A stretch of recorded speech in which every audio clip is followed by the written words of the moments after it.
ಶ್ರೀ ಗುರುಭ್ಯೋ ನಮಃ. 3ನೇ ಅಧ್ಯಾಯದ 32ನೇ ಶ್ಲೋಕ. ಯೇ ತ್ವೇತದಭ್ಯಸೂಯಂತೋ ನಾನುತಿಷ್ಠಂತೆ ಮೇ ಮತಂ ಸರ್ವಜ್ಞಾನ ವಿಮೂಢಾಸ್ತಾನ್ ವಿದ್ಧಿ ನಷ್ಟಾನ್ ಅಚೇತಸಃ. ಯೇ ತು ಏತತ್ ಅಭ್ಯಸೂಯಂತಃ ನ ಅನುತಿಷ್ಠಂತಿ ಮೇ ಮತಂ ಸರ್ವಜ್ಞಾನ ವಿಮೂಢಾನ್ ತಾನ್ ವಿದ್ಧಿ ನಷ್ಟಾನ್ ಅಚೇತಸಃ. ಕೃಷ್ಣ ನನ್ನ ಅಭಿಪ್ರಾಯ ಏನು ಅನ್ನೋದನ್ನ ಇಷ್ಟೊತ್ತು ಹೇಳಿದ. ಏಮೇ ಮತಮಿದಂ ನಿತ್ಯಂ ಅನುತಿಷ್ಠಂತಿ ಮಾನವಾಹ ಶ್ರದ್ಧಾವಂತೋ ನಸೂಯಂತೋ ಮುಚ್ಯಂತೆ ತೇಪಿ ಕರ್ಮಭಿಃ. ಫಲಾಪೇಕ್ಷೆ ಇಲ್ಲದೇನೆ, ಕಾಮಕ್ರೋಧಾದಿಗಳಿಲ್ಲದೇನೆ, ಅಹಂಕಾರ ಮಮಕಾರಗಳು ಇಲ್ಲದೇನೆ ಪ್ರತಿಯೊಂದು ಕ್ರಿಯೆಯನ್ನು ಕೂಡ ಭಗವಂತನ ಆರಾಧನೆ ಎಂಬ ಭಾವನೆಯಿಂದ ಮಾಡುವಂಥದ್ದು ನಿಜವಾದ ಒಂದು ತಾತ್ವಿಕ ಕರ್ಮ. ಅದೇ ನಿಷ್ಕಾಮ ಕರ್ಮ. ಆ ಕರ್ಮವೇ ಭಗವಂತನ ಆರಾಧನಾ ರೂಪದಲ್ಲಿ ಇರುತ್ತದೆ. ಹಾಗೆ ಕರ್ಮ ಮಾಡುವವರೇ ಮಾನವರು ಅಂತ ಹೇಳ್ದ. ಅವರೇ ನಿಜವಾದ ಜ್ಞಾನಿಗಳು. ಮಾನವರು ಅಂದ್ರೆ ಜ್ಞಾನಿಗಳು ಅಂತ ಅರ್ಥ. ದೇವರು ಕೊಟ್ಟ ಜ್ಞಾನವನ್ನ, ಆಲೋಚನಾ ಶಕ್ತಿಯನ್ನ, ಬೌದ್ಧಿಕ ಸಾಮರ್ಥ್ಯವನ್ನ ಸರಿಯಾಗಿ ಬಳಸಿಕೊಳ್ಳುವಂತ ವ್ಯಕ್ತಿಗಳು ಅಂತ. ಒಂದು ವೇಳೆ ಯಾರು ಹೀಗಿಲ್ಲ, ಏತು ಅದಕ್ಕೆ ಶುರು ಮಾಡ್ಬೇಕಾದ್ರೆ ಹಾಗೆ ಏತು, ಇನ್ಯಾರು ಎಷ್ಟೇ ಹೇಳಿದ್ರು ಕೂಡ ಕೋಣನ ಮುಂದೆ ಕಿಂದರಿ ಬಾರಿಸಿದಾಗೆ ಹಾಗೆ ಎಷ್ಟು ಹೇಳಿದ್ರು ಕೂಡ ವ್ಯರ್ಥ.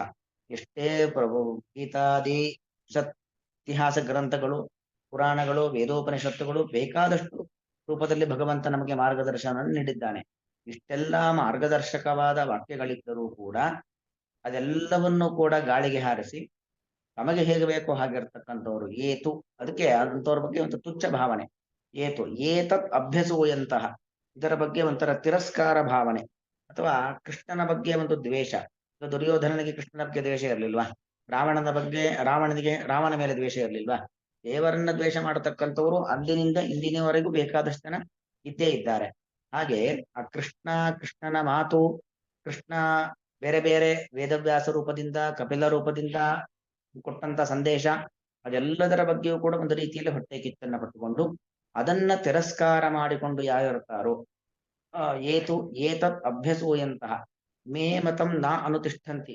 ನನ್ನ ಮತ ಅಂದ್ರೆ ಸಿದ್ಧಾಂತ, ನನ್ನ ಮಾತುಗಳು, ನನ್ನ ಅಭಿಪ್ರಾಯಗಳು, ಇದನ್ನ ನ ಅನುತಿಷ್ಠಂತಿ ಅನುಸರಿಸುವುದಿಲ್ಲವೋ. ತಿಷ್ಠಂತಿ ಅಂದ್ರೆ ಅದನ್ನ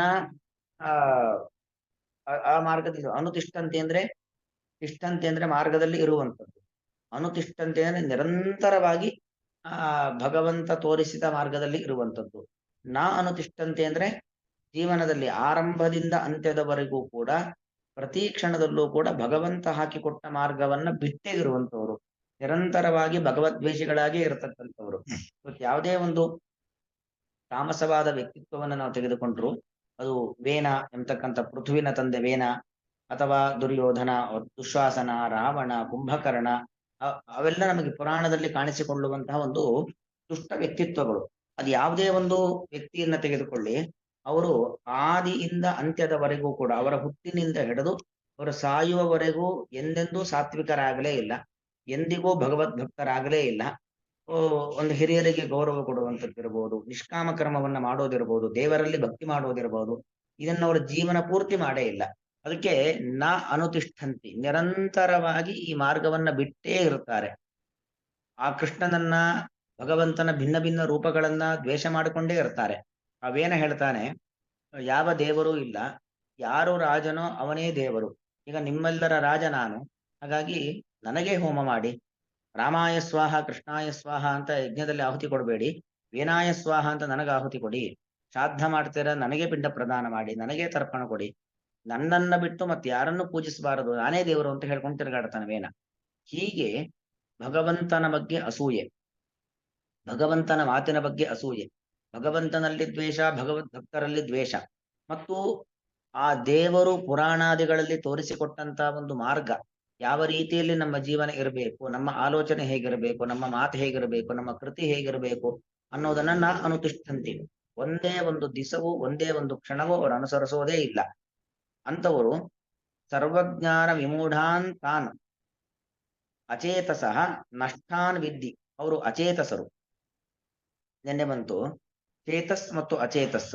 ಅಲ್ಲಿ ಭಾಗವತ ಚೇತಸ್ ಅಂತ ಹೇಳಿದ್ರೆ ನಮಗೆ ಒಂದು ಧಾರಣಾ ಸಾಮರ್ಥ್ಯ ಇರುತ್ತೆ. ನಾವು ಎಷ್ಟೋ ವಿಚಾರಗಳನ್ನ ನಮ್ಮ ಬುದ್ಧಿಯಲ್ಲಿ ಕೇಂದ್ರೀಕರಿಸಿಕೊಳ್ಳುವಂತ ಅಂದ್ರೆ ಸಂಗ್ರಹ ಮಾಡಿಕೊಳ್ಳುವ ಸಾಮರ್ಥ್ಯ ಇರುತ್ತೆ. ಒಳ್ಳೇದ್ಯಾವುದು ಕೆಟ್ಟದ್ಯಾವುದು ಅನ್ನೋದೆಲ್ಲವನ್ನು ಕೂಡ ತಿಳಿದಿರುತ್ತೀವಿ. ತಿಳಿದಿದ್ದನ್ನ ಅನುಸಂಧಾನ ಮಾಡಿಕೊಂಡು ಜೀವನದಲ್ಲಿ ಅಳವಡಿಸಿಕೊಳ್ಳುವಂತ ಸಾಮರ್ಥ್ಯ ನಮಗಿರುತ್ತೆ. ಆದರೆ ಇವರು ಅಚೇತಸರು. ಹಾಗೆ ಪುರಾಣ, ಉಪನಿಷತ್ತು, ಹಿರಿಯರ ಮಾರ್ಗದರ್ಶನ, ಅವರ ವರ್ತನೆ, ದೇವರ ಉಪದೇಶ ಇದ್ಯಾವುದನ್ನು ಕೂಡ ಕೇಳುವುದೂ ಇಲ್ಲ. ಆಕಸ್ಮಿಕವಾಗಿ ಕೇಳಿದರೂ ಕೂಡ ಅದನ್ನ ಜೀವನದಲ್ಲಿ ಅಳವಡಿಸಿಕೊಳ್ಳುವುದೂ ಇಲ್ಲ. ಈಗ ಇವರೆಲ್ಲ ಏನು ದುಷ್ಟ ವ್ಯಕ್ತಿಗಳನ್ನ ನಾವು ಪುರಾಣದಲ್ಲಿ ಕಾಣ್ತೇವೆ, ಅವರಿಗೆ ಯಾವುದೋ ಒಂದು ರೂಪದಲ್ಲಿ ಒಂದು ಸಾಕ್ಷಾತ್ ಭಗವಂತನೋ ಅಥವಾ ಭಗವಂತನ ಭಕ್ತರಾಗಿರ್ತಕ್ಕಂಥ ಋಷಿಮುನಿಗಳು ಇವರು ಯಾರಾದರೂ ಒಬ್ರು ಉಪದೇಶ ಮಾಡಿದ್ದಾರೆ. ಇವರೆಲ್ಲರಿಗೂ ರಾವಣ ಇರಬಹುದು, ಕುಂಭಕರ್ಣ, ದುಶ್ವಾಸನ, ವೇನ, ಯಾರೇ ಆಗ್ಲಿ ಅವರೆಲ್ಲರೂ ಒಂದು ರೀತಿಯಾಗಿರ್ತಕ್ಕಂಥ ಉಪದೇಶವನ್ನ ಪಡೆದಿದ್ದಾರೆ ಸಾತ್ವಿಕ ವ್ಯಕ್ತಿಗಳಿಂದ ಅಥವಾ ಸಾಕ್ಷಾತ್ ದೇವರಿಂದಲೇ ಉಪದೇಶವನ್ನ ಪಡೆದಿದ್ದಾರೆ. ಆದರೆ ಅವರು ಅಚೇತಸರು. ಅಚೇತಸರು ಅಂತ ಹೇಳಿದ್ರೆ ಒಳ್ಳೆ ವಿಚಾರಗಳನ್ನ ಮನಸ್ಸಿನಲ್ಲಿ ಧಾರಣೆ ಮಾಡಿಕೊಳ್ಳುವ ಸಾಮರ್ಥ್ಯ ಇಲ್ಲದವರು. ಯಾವುದು ಒಳ್ಳೆಯದು, ಯಾವುದು ಕೆಟ್ಟದ್ದು, ಹೇಗಿರಬೇಕು, ಹೇಗಿರಬಾರದು, ಈ ವಿಚಾರಗಳನ್ನ ಮನಸ್ಸಿನಲ್ಲಿ ಧಾರಣೆ ಮಾಡಿಕೊಳ್ಳ ಶಕ್ತಿ ಅವರಿಗೆ ಇರೋದಿಲ್ಲ. ಒಂದು ಕ್ಷಣವೂ ಅವರ ಮನಸ್ಸಿನಲ್ಲಿ ಆ ವಿಚಾರಗಳು ನಿಲ್ಲೋದೇ ಇಲ್ಲ. ಬುದ್ಧಿವಾದಗಳು, ಹಿತವಾದಂತ ನುಡಿಗಳು, ಹಿತವಾಕ್ಯಗಳು ಯಾವುದು ಕೂಡ ಅವರ ಮನಸ್ಸಲ್ಲಿ ನಿಲ್ಲೋದಿಲ್ಲ. ಅವರು ಅಚೇತಸರು, ಸರ್ವಜ್ಞಾನ ವಿಮೂಢರು. ಸರ್ವಜ್ಞಾನ ಎಲ್ಲಾ ರೀತಿಯಾಗಿರ್ತಕ್ಕಂಥ ತಿಳುವಳಿಕೆ, ಒಂದು ನಾವು ಓದಿ ತಿಳಿಬೇಕು ಅಥವಾ ಮತ್ತೊಬ್ಬರಿಂದ ಕೇಳಿ ತಿಳಿಬೇಕು ಅಥವಾ ಜೀವನದ ಅನುಭವದಿಂದ ನಮಗೆ ನಾವು ಪಾಠವನ್ನ ಕಲಿಯೋದು ಅಂತಿರುತ್ತೆ. ಇದು ಯಾವುದೂ ಇಲ್ಲ. ಮತ್ತೊಬ್ಬರ ವರ್ತನೆಯನ್ನು ನೋಡಿ ತಿಳಿಬೇಕು. ಇದು ಯಾವುದೂ ಕೂಡ ಇಲ್ಲದೇನೆ ಅವರೇನಾಗಿರುತ್ತಾರೆ? ಮೂಢರಾಗಿರುತ್ತಾರೆ. ಮೂಢರು ಅಂದ್ರೆ ಅಜ್ಞಾನಿಗಳು, ಅನ್ಯಥಾ ಜ್ಞಾನಿಗಳು, ಮೂರ್ಖರಾಗಿರುತ್ತಾರೆ. ತಾನ್ ನಷ್ಟಾನ್ ವಿದ್ಧಿ, ತಾನ್ ನಷ್ಟಾನ್ ವಿದ್ಧಿ. ಅವರು ನಷ್ಟರು. ನಷ್ಟರು ಅಂದ್ರೆ ತಿಳಿಗೇಡಿಗಳು ಅಂತ ಅರ್ಥ. ಅಂದರೆ ಆತ್ಮೋದ್ಧಾರಕ್ಕೋಸ್ಕರವಾಗಿ ಭಗವಂತ ನಮಗೆ ಈ ಪ್ರಾಕೃತ ದೇಹವನ್ನ ಕೊಟ್ಟು ಭೂಮಂಡಲಕ್ಕೆ ಕಳಿಸಿಕೊಟ್ಟಿದ್ದಾನೆ. ಸಾಧನೆಯನ್ನ ಮಾಡಿ ಜೀವನದಲ್ಲಿ ನಿಮ್ಮ ಆತ್ಮೋದ್ಧಾರವನ್ನ ಮಾಡಿಕೊಳ್ಳಿ, ಇನ್ನು ಎತ್ತರದ ಹಂತಕ್ಕೆ ತಲುಪಿ ಅಂತ ಹೇಳಿ ದೇವರು ನಮಗೊಂದು ಅವಕಾಶವನ್ನ ಕೊಟ್ಟಿರ್ತಾರೆ. ಆದರೆ ದೇವರು ಕೊಟ್ಟಂತ ಅವಕಾಶವನ್ನ ಕೈಚಲ್ಲಿ ಕೂರುವವರನ್ನಾಗಿ ಅಂತವರ ಬಗ್ಗೆ ತಿಳಿದುಕೋ.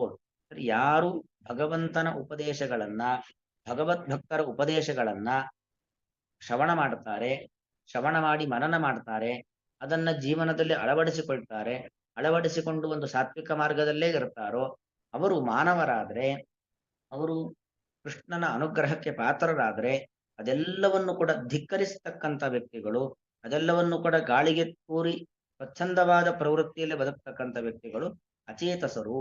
ಅವರು ತಮ್ಮ ಆತ್ಮದ ಅಧಪ್ಪತನವನ್ನ ತಾವೇ ಮಾಡಿಕೊಳ್ಳುವವರು, ತಮ್ಮ ಗುಂಡಿಯನ್ನ ತಾವೇ ತೋಡಿಕೊಳ್ಳುವವರು ಎಂಬುದಾಗಿ ತಿಳ್ಕೋ ಎಂಬುದಾಗಿ ಎರಡೂ ದೃಷ್ಟಾಂತ. ಒಳ್ಳೆಯ ಕೆಲಸ ಮಾಡುವವರು, ಒಳ್ಳೆಯ ಮಾತುಗಳನ್ನ ಅನುಸರಿಸ್ತಕ್ಕಂಥವ್ರು ಹೇಗಿರ್ತಾರೆ, ಒಳ್ಳೆ ಮಾತುಗಳನ್ನ ಅನುಸರಿಸದವರು ಹೇಗಿರ್ತಾರೆ, ಅವರ ಸ್ಥಿತಿಗತಿಗಳೇನು ಅನ್ನೋದನ್ನ ಕೃಷ್ಣ ಈ ಎರಡು ಶ್ಲೋಕಗಳ 31 ಮತ್ತು 32 ಈ ಶ್ಲೋಕಗಳಲ್ಲಿ 31ನೇ ಶ್ಲೋಕದಲ್ಲಿ ಅನುಸರಿಸುವಂತ ವ್ಯಕ್ತಿಗಳು ಹೇಗೆ ಸಾರ್ಥಕ ಜೀವನವನ್ನ ಅನುಭವಿಸ್ತಾರೆ, ಅವರು ಜೀವನದ ಒಂದು ಉತ್ಕೃಷ್ಟವಾಗಿರತಕ್ಕಂಥ ಫಲವನ್ನ ಪಡಿತಾರೆ, ಕೃಷ್ಣನ ಮಾತನ್ನ ಅನುಸರಿಸದವರು ಯಾವ ರೀತಿಯಲ್ಲಿ ಅಧಪ್ಪತನಕ್ಕೆ ಹೋಗ್ತಾರೆ ಅಂತ ವಿಚಾರವನ್ನ ಭಗವಂತ ಇಲ್ಲಿ ಪುಟ್ಟಾಗಿ ನಿರೂಪಣೆಯನ್ನ ಮಾಡತಕ್ಕಂಥದ್ದು.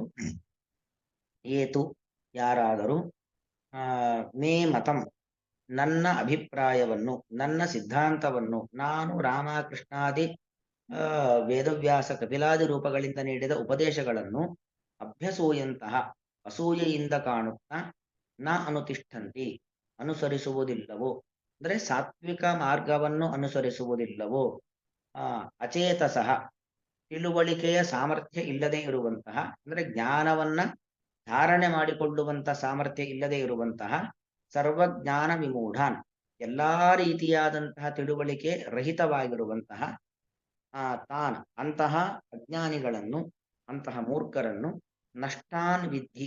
ನಷ್ಟಾನ್ ಅಂದ್ರೆ ಅವರು ತಿಳಿಗೇಡಿಗಳು, ತಮ್ಮ ವಿನಾಶದತ್ತ ಮುಖ ಮಾಡಿದವರು, ಸಾಧನೆಯತ್ತ ಮುಖ ಮಾಡಿದವರಲ್ಲ. ಅವರೆಲ್ಲರೂ ಕೂಡ ತಮ್ಮ ವಿನಾಶವನ್ನ ತಾವೇ ಮಾಡಿಕೊಳ್ಳಿಕ್ಕೋಸ್ಕರವಾಗಿ ವಿನಾಶದ ಕಡೆಗೆ ಮುಖ ಮಾಡಿಕೊಂಡವರು ಎಂಬುದಾಗಿ ತಿಳಿದುಕೋ. ವಿದ್ಧಿ ಅನ್ನೋದು ಕ್ರಿಯಾಪದ. ವಿದ್ಧಿ ಈ ರೀತಿಯಲ್ಲಿ ಅಂತಹ ವ್ಯಕ್ತಿಗಳನ್ನು ತಿಳ್ಕೋ. ಅವರೇನಕ್ಕೋಸ್ಕರ ಹಾಗೆ ದುಷ್ಟಬುದ್ಧಿ, ದುಷ್ಟತನ, ದುಷ್ಟವರ್ತನೆ, ದುರ್ಬುದ್ಧಿಯನ್ನು ಹೊಂದಿದ್ದಾರೆ ಅಂದ್ರೆ ಅವರ ಅಧಪ್ಪತನವನ್ನ, ಅವರ ವಿನಾಶವನ್ನ ಅವರೇ ಮಾಡಿಕೊಳ್ಳಿಕ್ಕೋಸ್ಕರವಾಗಿ ಹೊರಟಿದ್ದಾರೆ ಎಂಬುದಾಗಿ ತಿಳ್ಕೋ ಅಂತ ಕೃಷ್ಣ ಅರ್ಜುನನಿಗೆ ಕೊಡ್ತಕ್ಕಂಥ ಉಪದೇಶ. ಯೇ ತ್ವೇತದಭ್ಯಸೂಯಂತಃ ನಾನುತಿಷ್ಠಂತಿ ಮೇ ಮತಂ ಸರ್ವಜ್ಞಾನ ವಿಮೂಢಾಂಸ್ತಾನ್ ವಿದ್ಧಿ ನಷ್ಟಾನ್ ಅಚೇತಸಃ. ಅಲ್ಲಿ ಯೇ ತು ಏತತು, ತು ಏತತು ತ್ವೇತತ್ ಅಂತಾಗಿದೆ. ಟು ಪ್ಲಸ್ ಏತತು ತ್ವೇತತು, ಉಕಾರಕ್ಕೆ ವಕಾರ ಬಂದಿದೆ. ಉಕಾರಕ್ಕೆ ವಕಾರ ಬಂದಿದೆ ಅಂತ ಹೇಳಿದ್ರೆ ಅದು ಎಣ್ ಸಂಧಿ. ಹಾಗಾಗಿ ಟು ಪ್ಲಸ್ ಏತತು ತ್ವೇತತ್, ಉಕಾರಕ್ಕೆ ವಕಾರ ಬಂದು ಎಣ್ ಸಂಧಿ. ಒಟ್ಟು ಮಾಡಿ ಹೇಳುವಾಗ ತ್ವೇತತ್ ಅಂತ ಆಗತ್ತೆ. ನಾ ಅನುತಿಷ್ಠಂತಿ, ನಾನು ತಿಷ್ಠಂತಿ ಗೊತ್ತಾಗತ್ತೆ, ಸವರ್ಣ ದೀರ್ಘ ಸಂಧಿ. ಸರ್ವಜ್ಞಾನ ವಿಮೂಢಾನ್ ಸ್ಥಾನ್ ಅನ್ನೋಡು ಅಲ್ಲಿ ಬಿಡಿಸ್ಬೇಕಾದ್ರೆ ಸರ್ವಜ್ಞಾನ ವಿಮೂಢಾನ್ ತಾನ್ ಅಂತ ಬಿಡಿಸ್ಕೊಳ್ಬೇಕು. ವಿಮೂಢಾನ್ ತಾನ್ ಸಂಧಿಯಾಗುವಾಗ ಏನಾಗ್ತಾ ಇದೆ, ವಿಮೂಢಾನ್ ನಕಾರವು ಅನುಸ್ವಾರವಾಗಿ ಅಂದ್ರೆ ಚುಕ್ಕೆಯಾಗಿ ಬದಲಾವಣೆ ಆಗ್ತಾ ಇದೆ. ಜೊತೆಗೆ ಇನ್ನೊಂದು ಸಕಾರ ಆಗಮವಾಗಿ ಬರ್ತಾ ಇದೆ. ಹಾಗಾಗಿ ವಿಮೂಢಾನ್ ಸ್ಥಾನ್ ಅಂತ ಆಗುತ್ತೆ. ವಿದ್ಧಿ ನಷ್ಟಾನ್ ಅಚೇತಸ. ಇಷ್ಟು ಇಲ್ಲಿಯ ಪದಗಳ ಬಗ್ಗೆ. ಶ್ರೀಕೃಷ್ಣಾರ್ಪಣ.